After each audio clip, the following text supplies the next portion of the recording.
You're watching ABC7 News at 7. I feel like it's in chaos all the time. The county school board and sheriff find common ground after weeks of disagreements. The two finally agreeing to share the cost of school resource deputies for next school year, but will things remain smooth sailing? Good evening, everyone. I'm Jacqueline Matter, and welcome to ABC7 at 7. We'll talk about the Sarasota County School Board in just a moment, but first, our top stories at 7. New details in the case of a grandmother accused of murdering a Bradenton woman while on vacation. Today, prosecutors announcing they will seek the death penalty for Lois Reese. She was indicted by a Lee County jury last month for first-degree murder. Prosecutors say Reese shot and killed Pamela Hutchinson earlier this year in Fort Myers to steal her identity. She remains in custody on a no-hold bond. Well, 4th of July is right around the corner, but you may find yourself celebrating in the hospital if you're not careful. Firefighters respond to more than 100 incidents related to the improper use of fireworks. State law limits sales to relatively safe fireworks like sparklers and fountains, but certain fireworks are banned, including bottle rockets, Roman candles, and other airborne fireworks. And local law enforcement is preparing for the July 4th holiday, putting plans in place to make sure you're safe at crowded events. Law enforcement will be in uniform, undercover, and even some on horseback, patrolling the large crowds at different local events on the Suncoast. Sarasota County is giving the city of Sarasota responsibility for 5 parks it can no longer afford. Now the city is scrambling to find a way to pay for their upkeep ahead of the final approval for this year's budget. All 5 parks cost a total of $2.1 million to operate and maintain. The county has given us $881,000 for transitioning funding for the next 3 years, and the difference between those is $915,000 minus the revenues we're expecting to bring in also. Commissioners are considering a property tax increase to pay for the parks.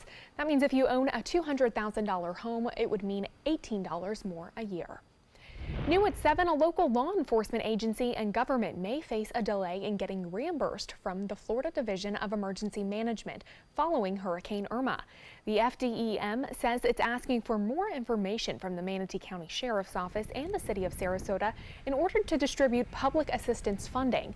The state currently has projects totaling $34 million with outstanding RFIs, some of those in the City of Sarasota and Manatee County. Demolition is now underway on a century-old pier on Anna Maria Island. Crews are dismantling the Anna Maria Island pier, which was damaged during Hurricane Irma. A new bait shop and restaurant will eventually be built to replace the existing buildings at the end of the pier. Construction for both will begin next April. The entire pier is expected to be complete by December 2019. Now let's head over to ABC7's Chief Meteorologist Bob Harrigan with a look at our first alert forecast. Bob? Big storms are firing up right now, and the possibility of some small hail down into South Sarasota County and into western Charlotte County right now. Not much going on into Manatee. We had some storms earlier. Those have since moved on, but we could see some regeneration as the east coast breeze makes its way all the way over. Punta Gorda getting hammered now. Heavy rainfall. Peace River shores heading toward Northport now. As I mentioned, we've had reports of some small hail just southeast of Punta Gorda up to pea-size hail. Port Charlotte, lots of lightning going on there right now, and the tops of these storms up to 45,000 feet, and that is high enough to generate some small hail. As I mentioned, storm tracker indicating this particular cell right there does have an impact of some hail right now. Small impact on wind, lightning obviously a danger as we're seeing that move through. The hail forecast for the next 30 minutes, possibility of some small hail. Some of this will melt obviously before it reaches the ground, and so you may not see it there, but Port Charlotte near Harbor Heights, spreading off to the northwest. I noticed the storm has been weakening somewhat as it approaches Northport, but I still think it'll have enough energy to get there. We'll have more on our forecast coming up in a few minutes. Jacqueline? All right, Bob, thank you. We'll talk to you soon. All Florida school districts are facing obstacles in the effort to comply with the state's new security standards by next year. But here in Sarasota, eroding relationships on the school board seem to be making those tough choices even tougher. ABC7's Adam Cellini spoke with school board members about overcoming an increasingly negative public perception. When it comes to testing, the Sarasota County School District ranks top in the state, but the effort to add armed security to every one of their campuses has reduced school board discussions to personal arguments, leaving questions about the upcoming school year. When you make these decisions, they have consequences. I believe that you are driving wedges between us. Dr. Bowden. No, sir, I'm not. Do I need to take a recess? Finding a security solution has gotten personal on the Sarasota County School Board. If you truly cared about our kids and this district, you would step aside. School Board member Caroline Zucker helps sum it up. I feel like it's in chaos all the time. It's safe to say that all of the relationships have changed for the worse. Barry Dubin has spent decades working with school leaders as executive director of the Teachers Union. Never has he experienced such a negative public perception. This community is very proud of its school district, has been very generous with its school district, and now all of a sudden, all they have to do is open up the paper every morning and see examples of embarrassment to the community. It didn't start that way. After the Parkland shooting, the Sarasota County School District was proactive, adding fences, doors, and other hardening measures to its campuses. But deciding which armed security option was best for the future has taken months. I'm very disappointed to see that somehow disagreements among individual people have caused that delay. The disagreements got personal in April when School Board member Eric Robinson's text messages with Sheriff Tom Knight during a school safety workshop went public. The pair was caught undermining Superintendent Todd Bowden and tossing insults towards other school board members. And what's happening is that the people are getting involved in running the school system instead of setting policy. I have apologized. I'll take responsibility. What I did was wrong. I have changed my behavior. Sheriff Knight's behavior changed too, refusing to discuss resource deputy contracts with the superintendent outside of a public meeting. School board members appeared to start taking sides. Well, it's unfortunate, but yes, I mean, we should all be working together. It's a vote for or against the superintendent rather than the individual school board members. Such voting may have led to the decision to try and form an internal police force 4 months before the start of school. We didn't want to set up a police force. You go back and look at the actual vote that happened in May, there was very little discussion. It was almost negligible. Then in June, it appeared Bowden and Knight were close to another deal. The superintendent called board members and said he had worked out a contract to share the cost of school resource deputies at county schools. Except he never actually spoke with Sheriff Knight, who denied the rumors and the agreement at the time. Well, I think there have been lack of communications and a lack of trust. Some blamed Bowden. The number of relationships that are being damaged grows almost on a daily basis. Others blamed the sheriff. Are you really trying to work with us, or are you just trying to, embarrass the superintendent? All parties finally met and found common ground, agreeing to share the cost of resource deputies in middle and high schools next year, but replace deputies at elementary schools with newly hired school district police officers. It's a tall task before the start of school, as difficult as mending the relationships in this room. We have the confidence of the community. And we're going to say that we're good stewards. We're good stewards of your students. We're good stewards of their safety, and we're good stewards of our money. I don't think we need the political theatrics. The recent spotlight on the school district will be extra important for 3 of the active school board members who will be running for re-election later this fall. In the newsroom, Adam Cellini, ABC7, your Suncoast News. Adam, thank you. Coming up next, Alan Cohn will have our roundtable discussion. Stay with us. Fortunately, this was my first job out of college, so I was able to come back home and work in my hometown. I wore 2 hats. I was sports director and I was a news anchor. I did that for a few years and then decided to go full-time into news. Well, I love our team here at ABC7. We have a great mix, and it really is a great mix of personalities, of experience that meshes really well into a really strong team. I'm Scott Dennis, and I'm here for you. I heard about the Detoli Cancer Center through friends of mine who had been treated here and were very pleased with the treatment. If there is prostate cancer, we at the Detoli Cancer Center will find it using 3D color flow Doppler ultrasound. And that helped precisely identify where my cancer was. I can tell you that you will not find a finer, more professional team of clinicians anywhere in the world. This is an important message for anyone with Medicare. You may be eligible for an all-in-one Medicare plan that combines hospital, medical, and prescription drug coverage together with extra benefits that may include dental, vision, hearing aids, and much more. Some of these plans have a $0 monthly premium regardless of your income. That's right. For one low plan premium, or in some cases a $0 premium, you may be able to get coverage for your hospital visits, doctor appointments, prescription drugs, routine dental care, eyeglasses and contact lenses, hearing aids, and possibly more. Today may be the first time you've heard about this type of Medicare plan. The advisors at the Medicare.com helpline are licensed insurance agents who will explain more when you call. Call now to see if you qualify. Call the number on your screen now. Call now to see if you qualify for these benefits. You worked hard for your Medicare. Now is the time for your Medicare to work hard for you. Not affiliated with or acting on behalf of any government agency or program. If you've been injured in an accident that wasn't your fault, and you're struggling to pay your bills while your case is dragging on, that's where Oasis Financial comes in. Only Oasis has Oasis Express Cash that can get you from $500 to $25,000 in as little as 24 hours, faster than anyone else. There's no risk and no out-of-pocket cost. It was so simple. I made one phone call. Oasis was able to give me the money within 24 hours. To pay for my electric bill, my rent, and my groceries for my children. And even if you end up losing your case, Oasis lets you keep the money, so there's absolutely no risk to you. You don't have to worry about repaying Oasis. If I had lost my case, then I wouldn't be responsible for paying the money back. And that was a blessing. Oasis, they killed it, man. They helped me out.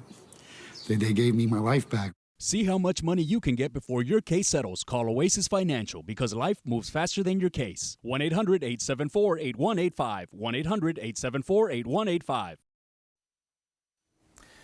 Welcome back. The Sarasota School Board and the Sheriff's Office have buried the hatchet, and the good news is this time it isn't in each other.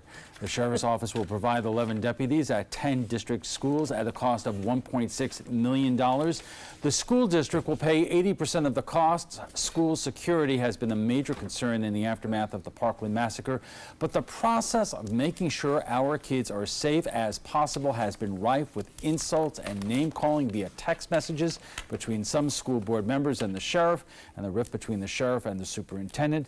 But on Thursday, a deal with Sheriff Tom Knight saying his office is here to try to make the school district as successful as it can be. And joining us for more are Shirley Brown, a member of the Sarasota School Board, and Elizabeth DeGinnis, the education reporter of the Herald Tribune. And we do want to take note that we did invite the sheriff to be here today, but he could not make it. So, Shirley, let me ask you this. Obviously, this has been good news in terms of it's been a long process, a contentious process. What are your thoughts? Well, you know, I think there was a lot of anxiety after Parkland, and the sheriff felt that, you know, the legislation, it was all on his shoulders. But, you know, we felt in the school district it's our responsibility. They're our kids, too. And, you know, especially when they're in school, we need to make sure our schools are safe. And that anxiety, I think, led to some missteps. And missteps by whom? Well, I think the first obvious misstep was those text messages back and forth, and I'm not sure what was behind all of that, but you know that's you know water over the dam now. Let's talk about going forward. But I want to make note. Obviously, there were some insults concerning you in those text messages between Eric Robertson and the sheriff. But there was a great picture in that wonderful newspaper, the Herald Tribune, today, of you and the sheriff together. So, are the fences officially mended? Well, you know, I've learned, you know, from my days in the legislature, you know, you've got to be friends even with the people you don't get along with sometimes. You've got to work together, and you know that's what you're elected to do. And you know, I think the sheriff and I both understand that. I mean, even my superintendent and I sometimes we, you know, get at each other. But I think sometimes that brings you together more. I mean, if you just go ahead with everything that someone says and you don't speak up against it, do you really solve the problem? So I think we're past that with the sheriff, and we're fine. Elizabeth, this seems to have come together within the last week. I mean, a week ago, the sheriff was saying basically to the county commission he couldn't work with these people, and now he can. What really turned it around? So I think you're right. I mean, we saw a really kind of swift change in the last week or so. One of the things I think we saw is that the sheriff from the beginning has been saying his main issue with these cost-sharing agreements with different local law enforcement agencies is the disparity in the agreements. So Sarasota Police Department was paying 80% or 20%, I'm sorry, and the district was paying 80%, but the rest were 50-50. So now the district, after the board meeting last week, they've agreed to say, okay, let's negotiate 80-20 agreements with all entities. So at that point, I think it's harder for Sheriff Knight to say, no, you know, I've asked for this all along, I got what I want, but I'm not going to say yes. And that's what I want to ask Shirley about, but have to take a quick break, and we'll be back in a moment. Now your ABC7 First Alert weather forecast with Chief Meteorologist Bob Harrigan. Special statement just come down from the National Weather Service about an intense thunderstorm moving through Port Charlotte right now in Punta Gorda, heading toward Northport. You can see it quite clearly, rather evident over the last hour, an explosion of thunderstorms there working their way through Punta Gorda now. There have been reports of some small pea-sized hail there, and it's heading into Northport now. We have some lightning actually out ahead of the storm, so keep in mind as this makes its way toward the coast, there's a chance we could see some of those bolts from the blue coming out of the top. As far as we're concerned, the heavy rainfall now right over Port Charlotte near I-75. Treacherous driving right there. Northport, you're on the verge of getting hit by some heavy rain and some frequent lightning strikes there. And then again, heading off toward Tarpon Point in about a half hour from now. Looks like this is associated with the East Coast breeze, which has become rather active tonight, all the way up into Arcadia, where the storms are exploding into southern portions of DeSoto County. Earlier today, near Venice and to the east thereof, down south near Tarpon Point, we had up to 1.5 inches of rainfall, and not much into Manatee County, 0.3 of an inch just south of Parrish, and 0.08 of an inch reported right there by Waterbury. And now the overall picture is not that intense across the state. There hasn't been a whole lot of rainfall due to some drier air in the upper levels of the atmosphere. The area of low pressure that you see here is the low pressure that brought us the rain over Saturday. That has now shifted off to the west. We have another area of low pressure developing to the east of the state, which will enhance our storms. Well, the 2018 hurricane season, some news, better news today. From Colorado State University, which came out with their upgraded forecast. Alberta, we've already had. It looks like we may get just a Kirk, and that would be well below average. Our average number of storms is 12 storms. The 60-year average, 11 named storms anticipated. We've already had one, so that would be 10 more storms. And 4 hurricanes only, and only 1 intense hurricane, and that's a result of El Nino. On top of that, we're looking to see very chilly temperatures in the water in the main development region in the Atlantic Ocean. So that's also a positive factor as far as those storms go, but it only takes one hitting our coast to make it an active hurricane season. Lakewood Ranch webcam showing the building of those storms off in the distance. That's that East Coast breeze. So we're going to keep a chance for showers and storms in the mix, and then most of the activity should be over around 10 o'clock tonight, 10 o'clock. Not everyone's going to get the storminess, but especially in South Sarasota County, you are, as you're seeing that right now. And then tomorrow, another active afternoon of showers and thunderstorms, a little bit more so than we saw today. That's due to that upper level low spinning just to the east of the state. That will actually cross the state on Wednesday. That too will enhance our storms, unfortunately, for the 4th of July celebrations, but that'll be late in the evening. Again, they could disrupt some of the fireworks display. They'll be hit or miss, but you can kind of see that low spinning in a counterclockwise fashion right across the state. For boaters, looks like this tomorrow. Winds will be rather light at 5 to 10 knots to start day off, and then winds and seas will pick up with those late day storms. Here's the 7-day forecast. Rain chances staying fairly elevated Tuesday and Wednesday. In fact, through the rest of the work week, we have anywhere from a 40 to 50% chance for scattered storms, high temperatures near 90. We'll be right back after this. Outdoor living is one of the greatest perks about living in Florida. So whether this is your style, or this, or maybe this, contact Superior Pools. They've been building pools from Sarasota to Naples since 2001, and they would love to build yours. Did you know that a dirty CPAP system can make you sick? If you knew what could be growing in your mask and hose, it would keep you up at night. Now SoClean.com has released the world's first and only automated hands-free CPAP cleaner and sanitizer. With its patented design, SoClean is fast, effective, and hands-free, killing 99.9% of all CPAP germs. Try SoClean now through this special TV offer free for 30 days. Just call 800-604-0398. My health has improved. It's simple to use, and I'm not worried about infections. SoClean works on all CPAP machines and popular masks, destroying CPAP bacteria, viruses, and germs without the daily hassle of washing your system by hand. Just place your mask in, close the lid, and in just minutes, voila, sanitized and ready to use. Try SoClean risk-free for 30 days. This is a limited time offer. Call now, 800-604-0398, or visit SoClean.com today. The following message is brought to you by Mesobook.com. People who have been diagnosed with mesothelioma have many questions. How did I get this disease? What are my treatment options? How will this affect my loved ones? You need answers, which is why we offer a free book written by medical professionals who have treated mesothelioma.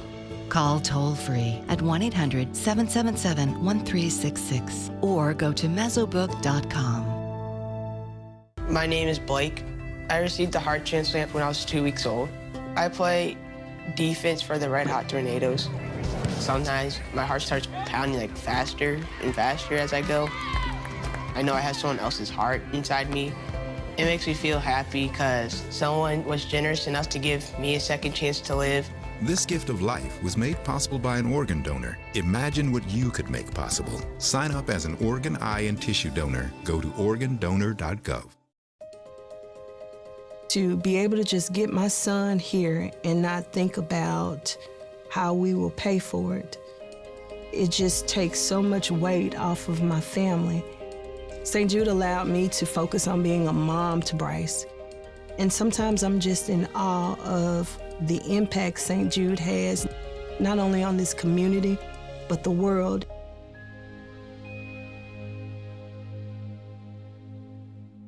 Outdoor living is one of the greatest perks about living in Florida. So whether this is your style, or this, or maybe this, contact Superior Pools. They've been building pools from Sarasota to Naples since 2001, and they would love to build yours.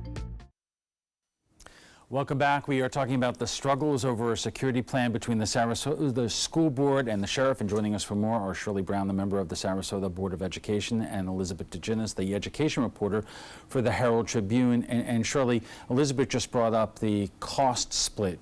Now the school district will pay 80% of the cost of having the sheriff's deputies in the schools, whereas before it was 50-50. One might look at that and say, geez, you guys got the short end of the bargain here. Well, you know, it's all taxpayer dollars, whether they go through the sheriff's office or they go through the school board.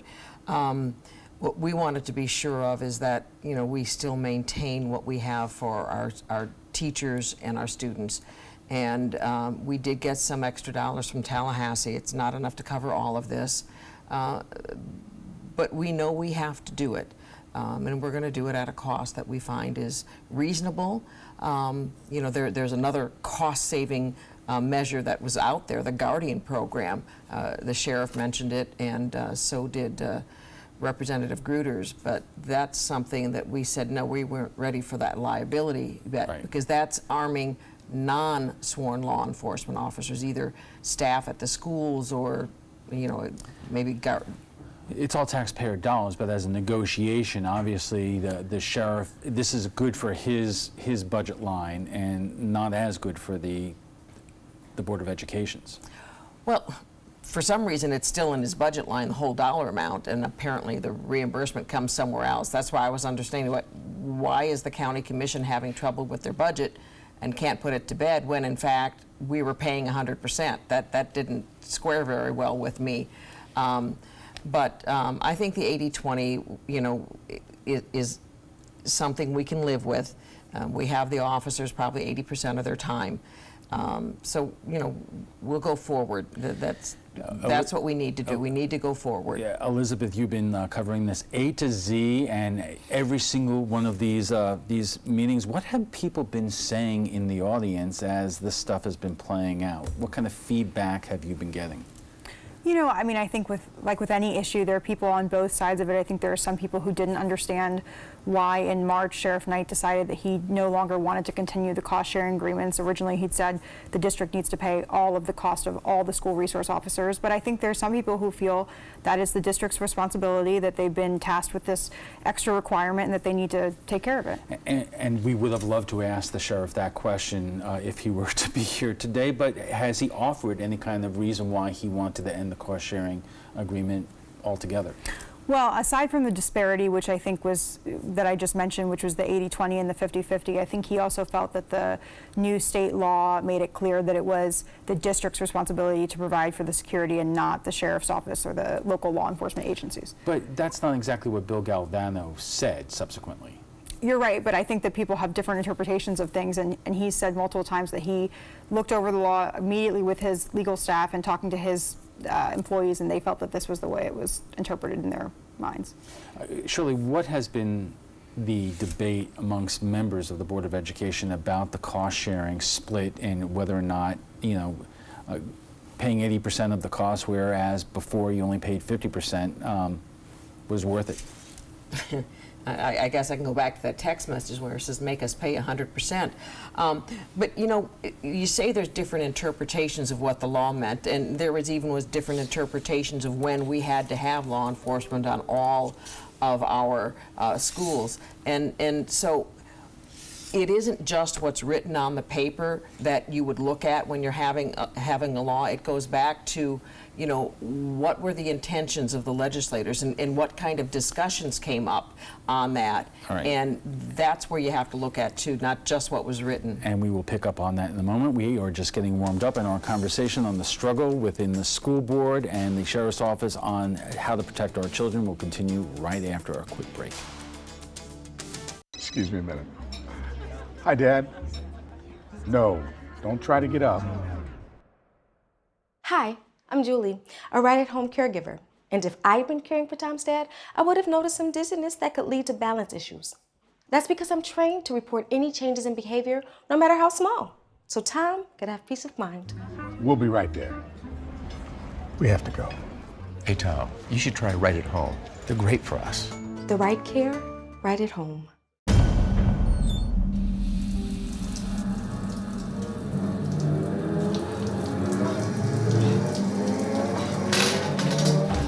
When you are home alone, an emergency can become a tragedy. However, with any of Life Alert's 3 emergency systems, help can be summoned immediately, whether in the bathroom, I've fallen in the shower. at home, Help! I've fallen and I can't get up. and on the go. Help! I've fallen in the park and I can't get up. Don't worry, help is on the way. Life Alert saves a life every 11 minutes. For a free Life Alert brochure, call 1-800-518-0221. That's 1-800-518-0221. Call now, 1-800-518-0221. For a free brochure, call 1-800-518-0221. Imagine a world filled with pillow fights, playgrounds, and the search for the perfect climbing tree.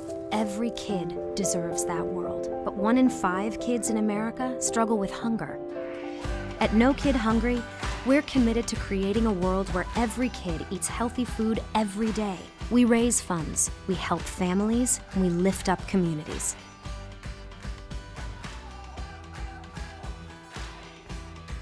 Many websites selling medication may look professional and legitimate, but the vast majority of sites selling prescription drugs are doing so illegally.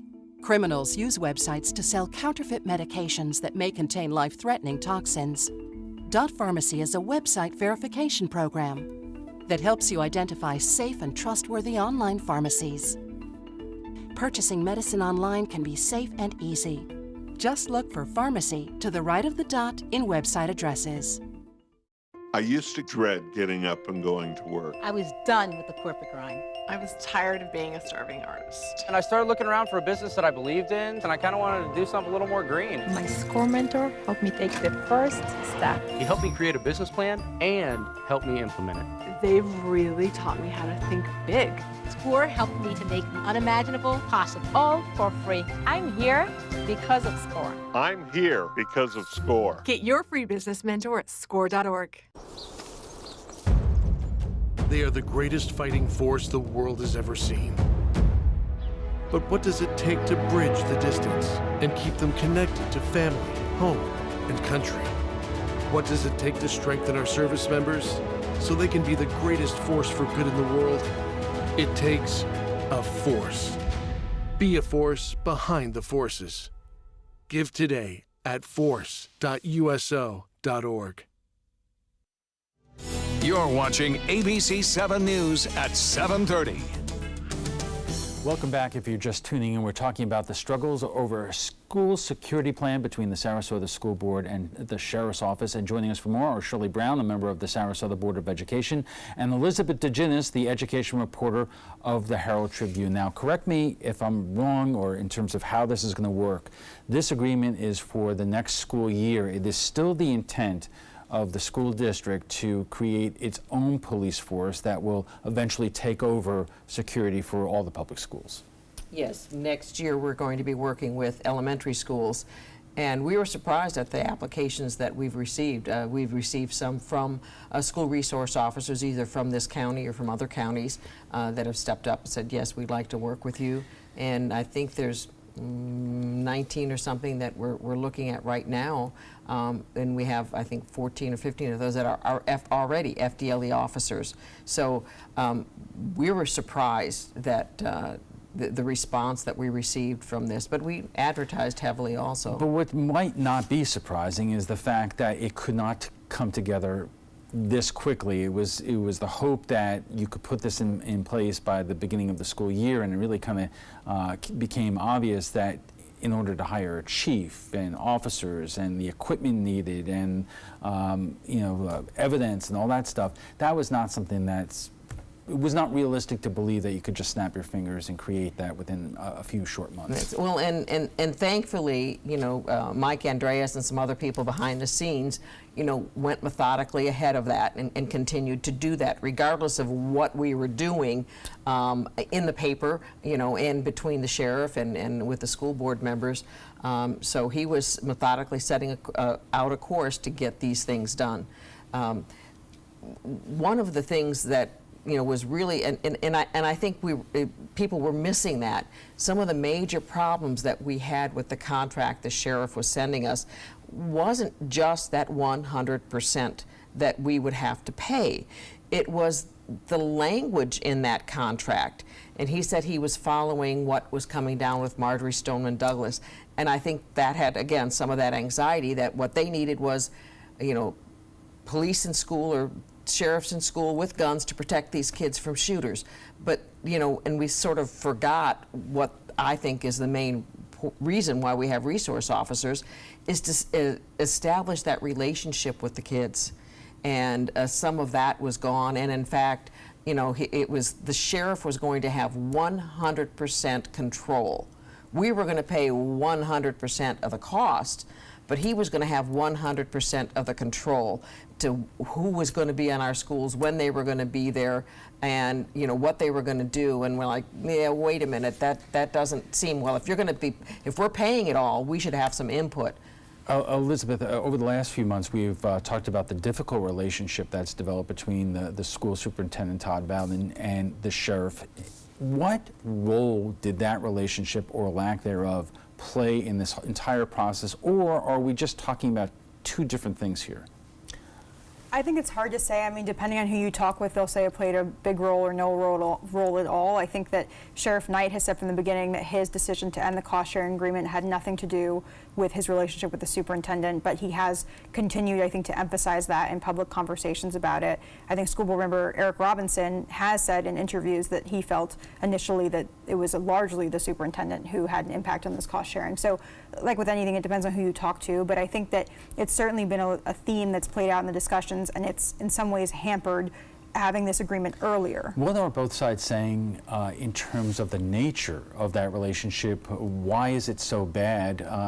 What does the sheriff and the superintendent have to say? Well, originally the sheriff had said, one of the notable things he says is everything has to be in writing with the superintendent. There was a feeling on his part that conversations with the superintendent that he had in private were then misrepresented when discussed with the board. The biggest thing is that on, I think it was March 22nd, some of the board members felt that they had not known that the sheriff wanted to end the cost sharing agreement, and then others said that they knew for a while. So it became this discussion that was kind of heated because some people were saying, why aren't we prepared? And others are saying, we just found out about this today. And what does the superintendent say? He said he only knew the day before. The sheriff says he told him a week earlier, you know, and this has kind of come to define a lot of their conversations where one person says one thing and the other person says another thing. Shirley, how problematic is this as we move forward? Well, you know, as I detailed in a guest editorial in the paper, you know, the contract that we have right now says if there's questions or there's problems, the superintendent and the sheriff will work them out. For some reason, and maybe it was because our chair was, you know, given this position on with the governor when they had that conference, and then somehow those discussions, instead of going between the sheriff and the superintendent, were going between the sheriff and our school board chair, and obviously, and Mr. Robinson too. You know, that is problematic. It's problematic because of the Sunshine Law. I mean, they can't be talking about it. I mean, and we can't be making decisions one-on-one with an entity. I mean, we don't, individual board members, do not negotiate contracts. We hire a superintendent to do that, and the sheriff, you know, he can do it himself or let his law people do it, but that's who should have been doing that, So, not board members working with the sheriff. Have you and the other school board members worked this out, gotten it out in the open in terms of what your concerns were with how that all worked out, and to make sure that this does not happen again? Because, you know, when it gets down to it, parents want to know that their kids are safe in school, and they really, I would imagine, are not interested in the fighting on the school board. Well, one of the reasons why that gets difficult to do is because of the Sunshine Law. You know, I can't pick up the phone and tell another board member how I think we need to go forward. What I can do is do something in the paper, that guest editorial they can read. I'm not telling them what they have to do. I'm just telling them what I feel is the issue. And I think the sheriff understood a little more too where I was coming from, and how that difficulty with the board, you know, kind of created things. So where does it stand now? I think it stands right now that he understands he's going to be working with the superintendent. But where does it stand now in terms of among board members that this process went really wrong, all sides had concerns, and that we cannot let this happen again? Well, we actually didn't poll board members, but you know, it wasn't just where they were working one-on-one. It's where the superintendent came to us and he asked each of us, you know, wanting to bring this together, because everyone says, oh, these 3-2 votes, these 3-2 votes. So he's trying to say, okay, let's, one last effort, you know, let's try to bring it in 5-0. If we can talk to the sheriff, if he'll do the cost sharing, the 80-20, and we will hire his SRD2s for $65,000. Would you go along with that? And so he polled each of our the board members, apparently, and you know, before, you know, pen was put to paper, before the details were even worked out, it either was leaked to the sheriff or obviously leaked to the paper, and the sheriff says no deal. Now, was he saying no deal because of the way he heard about it, or was it no deal because he just didn't want to do it? But we had to go forward. That was Monday, Tuesday, we had to make the decision. Whether you're dealing with the school board, the county commission, the city commission, or the state legislature, you're going to have, even though these are nonpartisan positions, you're going to have partisan issues floating up there. But Elizabeth, coming out of this, is there any signs that some of the you know, the disjointed nature of this is resolved in any degree, that the school board is going to be acting in a more unified fashion in the months to come? Yeah, so I kind of see this as two separate issues. I see this as one, the disagreement between the sheriff and the school board and somewhat the superintendent, and then two, the 3-2 dynamic that Shirley referred to. I think that the 3-2 dynamic is going to obviously be affected by the election coming up in August, depending on who gets elected. But I also think that that often can feel like a partisan divide. And I think that those things are difficult because there are a lot of varying philosophies on the board, and that has defined a lot of decisions. Even the discussion on the internal police force yesterday was still, I mean, there was no formal vote on it, but it was still kind of some board members like Bridget Ziegler were still outspoken about saying, I don't support this. Okay. Even though at this point the district has gone forward. With the sheriff, I think that some strides have been made, and it's possible that that will be more positive. All right, we have to take a quick break, and we'll be back for final thoughts in a moment, so stay with us.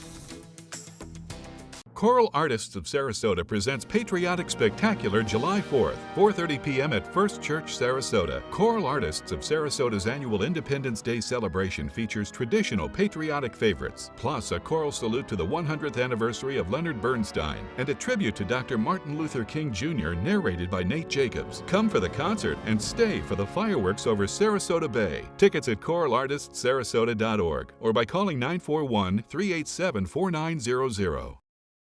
This is an important message for anyone with Medicare. You may be eligible for an all-in-one Medicare plan that combines hospital, medical, and prescription drug coverage together with extra benefits that may include dental, vision, hearing aids, and much more. Some of these plans have a $0 monthly premium regardless of your income. That's right. For one low plan premium, or in some cases a $0 premium, you may be able to get coverage for your hospital visits, doctor appointments, prescription drugs, routine dental care, eyeglasses and contact lenses, hearing aids, and possibly more. Today may be the first time you've heard about this type of Medicare plan. The advisors at the Medicare.com helpline are licensed insurance agents who will explain more when you call. Call now to see if you qualify. Call the number on your screen now. Call now to see if you qualify for these benefits. You worked hard for your Medicare. Now is the time for your Medicare to work hard for you. Not affiliated with or acting on behalf of any government agency or program.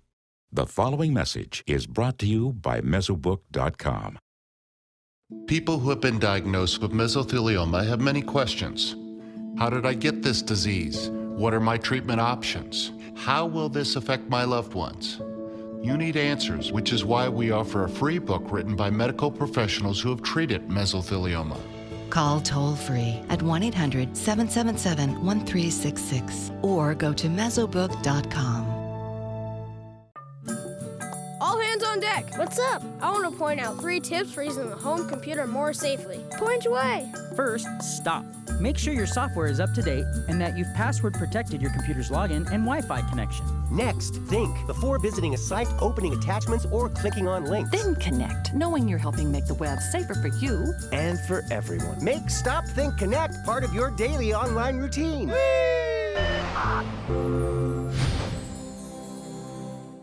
Each day, researchers make discoveries that bring us closer to the moment when all cancer patients can become survivors. Their progress is made possible with the help of clinical trials. Clinical trials are the brightest torch researchers have to light their way towards better treatments. And if you've been diagnosed with cancer, they may be your brightest ray of hope. Speak with your doctor and visit standuptocancer.org/clinical trials to learn more. Together, we can stand up for all of us.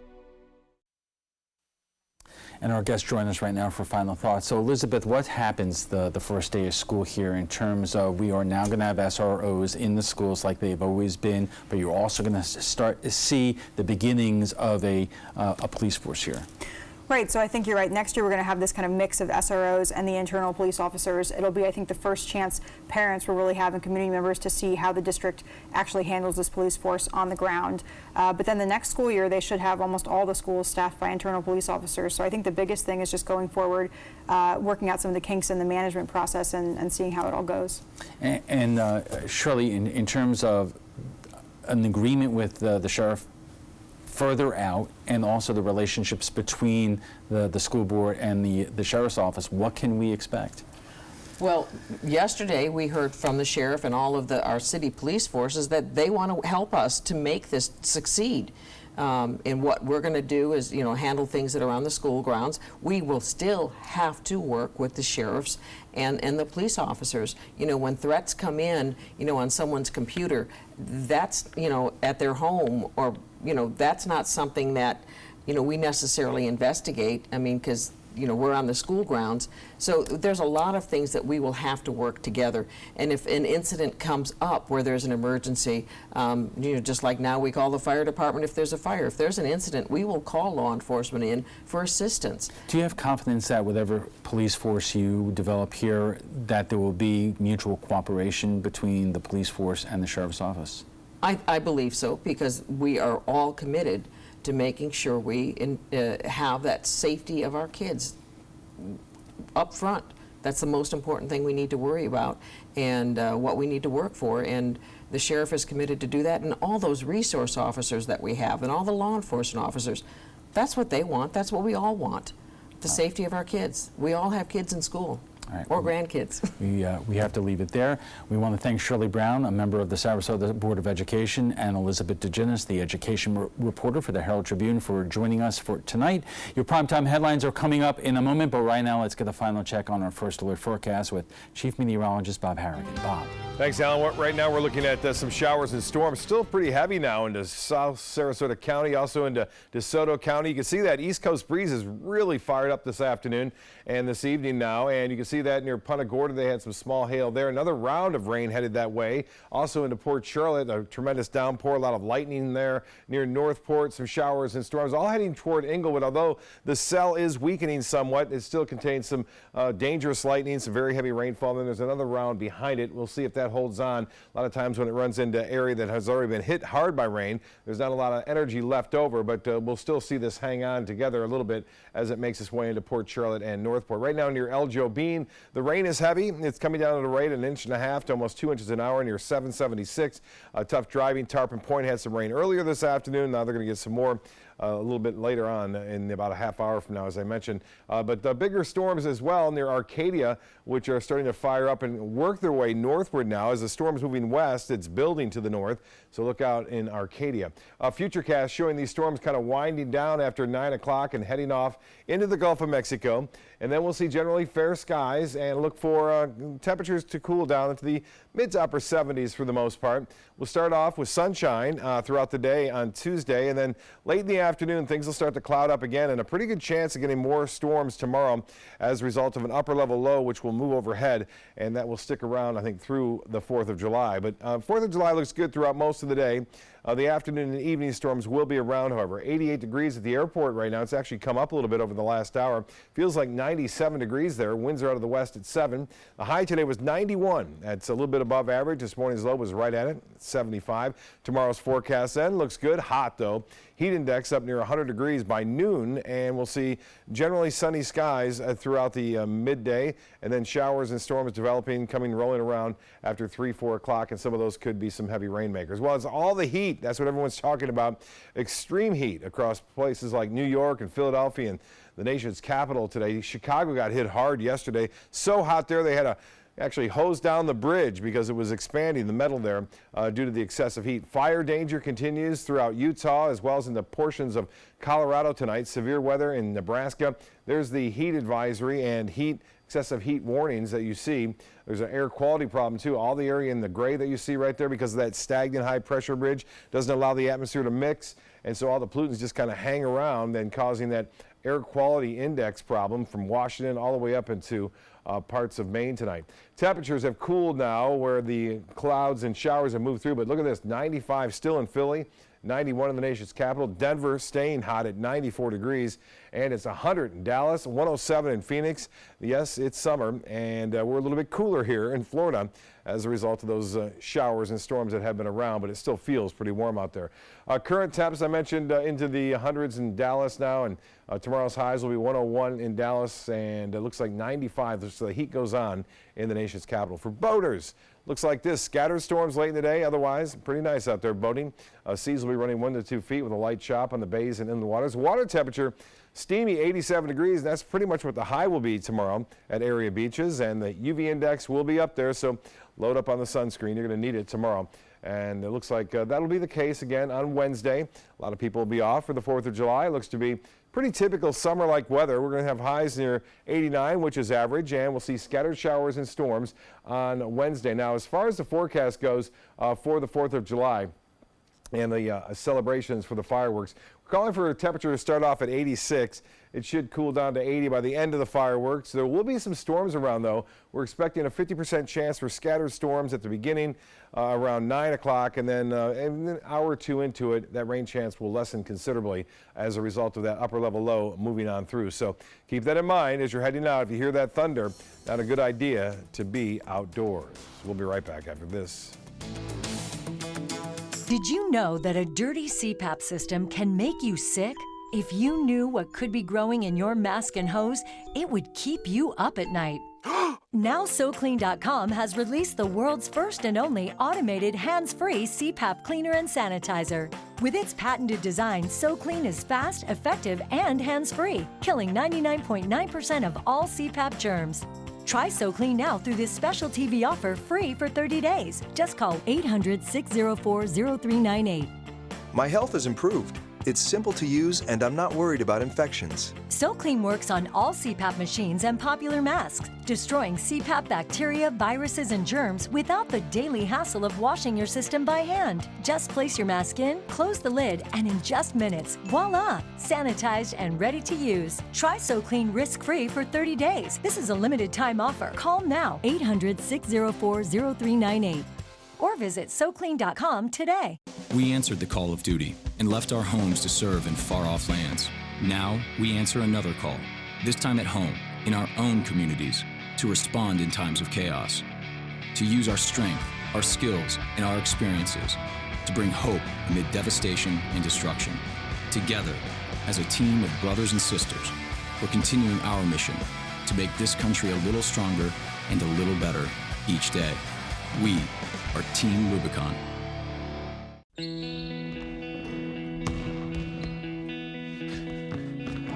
I just need a second. Is your weight holding you back and affecting your health? Did you see this? Your cousin had a heart attack. Really? Excess weight or obesity can be serious, but you can do something about it. Visit yourweightmatters.org. Download the free toolkit to prepare you to speak with a healthcare provider. Your weight does matter. Accept the challenge and take charge today. Visit yourweightmatters.org. Mark Zupan, part of the U.S. Paralympic rugby team. In my game, movement is everything. I get frustrated when my move is blocked, especially when that guy has no right to be there, even just for a minute.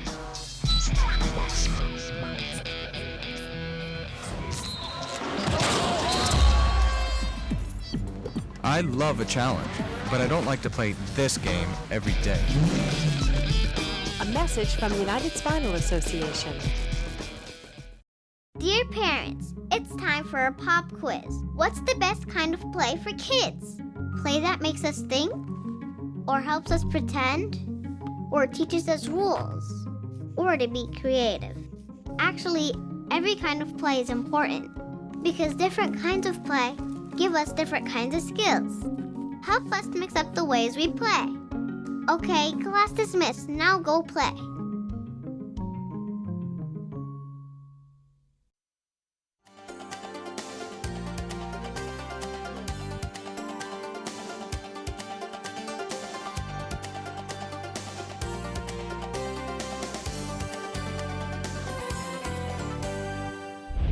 Checking in on primetime headlines as Americans across the country kick off the 4th of July holiday week, security is top of mind across the country. In Ohio, authorities say they've arrested a man who was planning an Independence Day attack on downtown Cleveland. Karen Kafa has more on the arrest and why law enforcement say the threat spanned beyond Cleveland. Authorities have arrested a Cleveland man they say had a terrifying goal this 4th of July. This defendant was walking around downtown Cleveland conducting reconnaissance on what he thought was a large-scale attack. On Monday, the FBI Cleveland Division announced the arrest of Demetrius Nathaniel Pitts. They say days ago he told an undercover agent he was planning to carry out a large-scale attack on the holiday. He looked for locations to park a van that would be packed with explosives.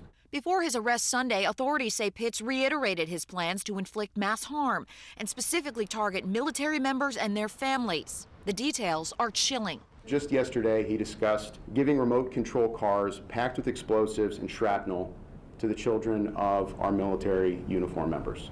Pitts, also known as Abdur Rahim Rafiq, was charged in federal court with attempting to provide material support to a foreign terrorist organization. He had been under FBI surveillance since 2017 after allegedly expressing his support for al-Qaeda.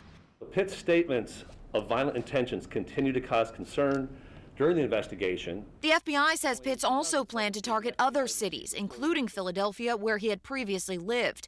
Authorities say the news shouldn't alter people's July 4th plans because the agencies involved did what they needed to do and will remain vigilant. The reason the Joint Terrorism Task Force works is because all the people to my left and right, we are forever grateful. In Washington, I'm Karen Kafa. President Trump's longtime personal attorney Michael Cohen is speaking out. In the in-depth off-camera interview with ABC News, Cohen makes clear where his allegiance stands despite his long-standing loyalties to the president, saying his family is his priority. Federal prosecutors are investigating Cohen for alleged violations of election law and possible financial crimes tied to his personal business dealings. In April, the FBI raided his home and office, seizing a host of documents. He says he respects the FBI, and his comments are a strong signal that he may be willing to strike a deal with federal prosecutors. Are you going to cooperate? You don't do this interview and say these things unless you're looking for a possible deal with the Southern District of New York. Prosecutors are likely looking at that $130,000 hush payment Cohen made to adult film star Stormy Daniels. Now to a miracle in Thailand. 12 boys and their soccer coach who had been missing for 10 days in a flooded cave have all been found alive. The boys ages 11 to 16 and their 25-year-old coach disappeared on June 23rd. Officials believe the group had gone to the cave for an excursion when monsoon rains and floods trapped them inside. So they've confirmed 13 people alive. They're very weak. The patrols went in. One medic stayed behind with them, and tomorrow morning we're going for an extraction plan. About 1,000 volunteers and emergency teams from around the world, including a team from the U.S. military, responded, working around the clock assisting with that search. Many people are still displaced from their homes after Hurricane Irma and Hurricane Maria in Puerto Rico, and they only have a few more days to find housing.